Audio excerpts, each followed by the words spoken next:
आजमगढ़ जिले के देवगांव कोतवाली क्षेत्र के लालगंज कस्बे में कोल्ड ड्रिंक व्यापारी से हुई 70 लाख रुपए की लूट के मामले में आला अधिकारियों की करीब 5 घंटे तक चली जांच में मामला फर्जी पाया गया।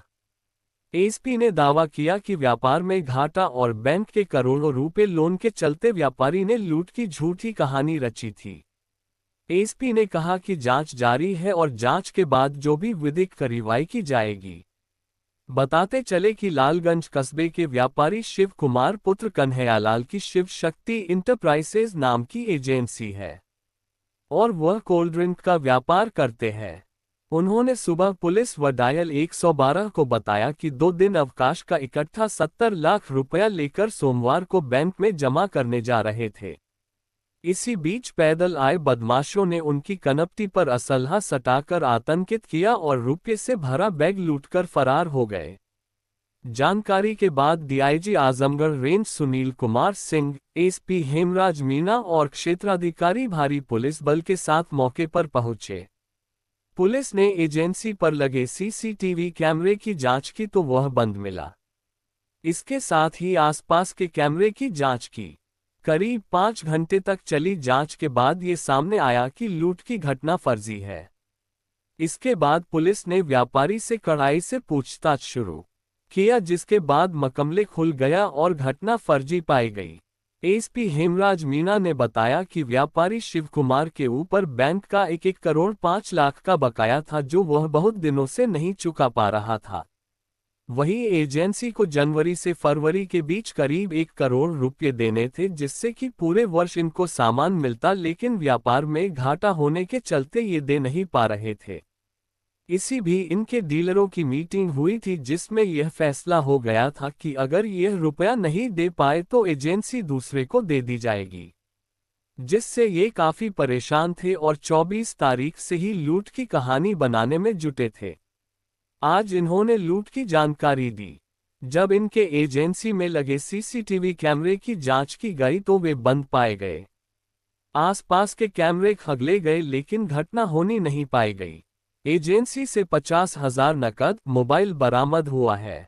अभी जांच जारी है। जांच के बाद जो भी विधिक कार्रवाई होगी की जाएगी। सर, जिस तरीके से चलो मैं बोल रहा हूँ।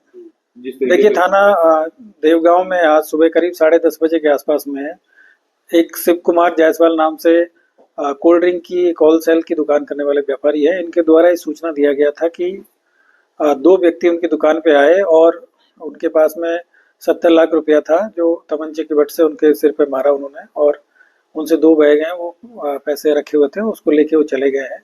इसी पर तत्काल थाना प्रभारी और सभी अधिकारियों के द्वारा घटनास्थल का निरीक्षण किया गया और वहाँ पे लगे सीसीटीवी और आसपास की जो दुकानों के सीसीटीवी वो चेक किए गए और उनसे डिटेल में जो पूछताछ की गई तो घटना संदिग्ध प्रतीत हो रही थी और जो पैसे का जो सोर्स था वो सही तरीके से बता नहीं पा रहे थे। इसी पे हम लोगों ने विस्तृत पूछताछ की गई। आदरणीय डीआईजी महोदय के द्वारा भी वहाँ पे उनसे पूछताछ की गई और जो ये देखा गया कि उन्होंने अपना सीसीटीवी बंद किया हुआ था और दुकान पे उस समय 2 ही लोग थे, वो और एक उनके कंप्यूटर ऑपरेटर। इन दोनों से जब अलग अलग पूछताछ की गई तो कुछ चीज़ें संदिग्ध प्रतीत हुई और फिर बाद में जब पूरा हमने जांच पड़ताल किया गया तो ये जानकारी प्राप्त हुई कि उन्होंने 2 बैंक हैं, एक एक्स्ट्रा कैप के नाम से एक फाइनेंसिंग बैंक है और दूसरा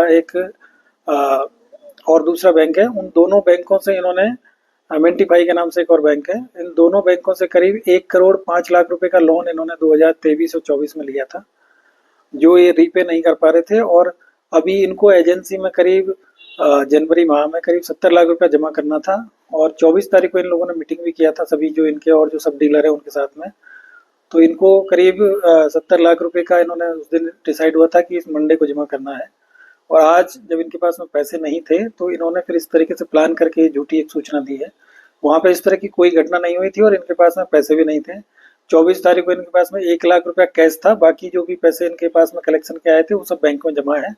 करीब 12.5 लाख रुपए का कलेक्शन हुआ था। इसके अलावा इनके पास में पैसा नहीं था और आज चूंकि पैसा ना देना पड़े और दूसरा इन्होंने अपने जो दुकान है उसका इंश्योरेंस करा रखा था, तो इस तरह की कोई घटना होती तो उनको इंश्योरेंस इसमें मिल जाना था। इसी को लेकर इन्होंने प्लान करके और 24 तारीख को प्लान किया, पहले अपना सीसीटीवी बंद किया और आज इस तरह की जो झूठी सूचना इन्होंने पुलिस को दी, जिसपे हम लोगों ने पूरी पूछताछ की गई और पूछताछ के बाद में ये सब चीज़ें सामने आई कि इनके पास में पैसा था नहीं और जो पुरानी इनकी देनदारियां हैं उनका वो भी इनके पास में कई कई लोगों का कर्जा था, और बाकी जो बैंक है इनका करीब 1 करोड़ 5 लाख रुपए बकाया है। और ये जो एजेंसी के नाम पे जो पैसा इनको देना था वो भी ये कलेक्ट नहीं कर पाए थे अपने डीलर से। तो उसी तरीके से उन्होंने प्लान बना के और आज ये सूचना दिया, और फिर उसके बाद में पुलिस को बताया गया, और अपने ऊपर थोड़ा इन्होंने खुद ही मार के और चोट भी पहुंचाया गया, और फिर उसके बाद में अपने आप को हॉस्पिटल में ले जाके और फिर इन्होंने तो सूचना दिया था। तो ये अभी इनसे सारी चीज़ें जब इनसे पूछताछ की गई तो इन्होंने इस चीज़ को स्वीकार किया है कि इन्होंने अपने व्यापार में घाटा जाने की वजह से और तमाम समस्याओं को लेकर इस तरह का प्लान करके एक झूठी सूचना दी थी। इसमें विधिक कार्रवाई की जा रही है, और बाकी जो तथ्य है उनके आधार पर इसमें आगे की कार्रवाई की जाएगी। जिस तरह से पुलिस को गुमराह किए रहे, काफी झूठी सूचना 112 तक पे थी, इसमें महिला स्टाफ भी थी, उसका भी रोल था, तो पुलिस के लिए कितना चलता और कैसे पुलिस को कामयाबी मिली इस पे? देखिए, बहुत ही आज के टाइम पे इस तरह की जो घटना है वो बिल्कुल भी एक्सेप्टेबल नहीं है, और हम लोग लगातार इस तरह का पुलिसिंग इस तरह से करते हैं कि कोई इस तरह के जो अपराधी है वो ना हो, और अपराध ना हो, अपराधी इस तरह के जिले में ना रहे। तो ये देख के थोड़ा सा हमको भी ये लगा था कि इतनी बड़ी घटना हुई है, और वो भी सुबह सुबह इस तरह की जो घटना हो गई है, वहाँ आसपास की सभी दुकानों में भी सीसीटीवी लगे हुए थे, और मौके पे जो लोग थे उनका भी ये कहना था कि इस तरह की कोई घटना हमारी जानकारी में नहीं आई है। तो इन लोगों ने जो पूरा प्लान किया था, 24 तारीख को इन्होंने शाम को कैमरा अपना बंद कर दिया था, उसका प्लग इन्होंने निकाल दिया था, और ये बताया था कि कैमरा हमारे कई दिनों से खराब है। उसको भी जब चेक किया गया तो जानकारी मिली थी कि इनके द्वारा ही उसको बंद किया गया था। और बाकी इनके जो आम शोहरत है वैसे ठीक थी, लेकिन जो व्यापार में इनको काफ़ी दिनों से घाटा चल रहा था, तो उसी की पूर्ति करने के चक्कर में इन्होंने इस तरह की चीज़ें प्लान करी है। इस तरह की चीज़ें बिल्कुल नहीं होनी चाहिए। पूर्व में भी इस तरह की कई घटनाएं हुई, उन लोगों के खिलाफ भी कार्रवाई हुई है, और इससे न केवल हम लोगों का काम बढ़ता है, बल्कि एक तरीके से प्रदेश की कानून व्यवस्था है उस पर भी प्रश्न चिन्ह उठता है। तो ऐसे लोगों के खिलाफ सख्त इसमें कार्रवाई हम लोग करेंगे। ठीक।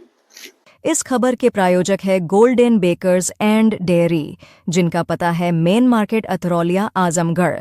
नोट हमारे यहाँ ice cream, birthday cake, pastry, patties, नमकीन, बिस्कुट, दूध, दही, घी आदि सभी सामान उपलब्ध हैं तथा ऑर्डर देने पर मटर पनीर भी मिलता है।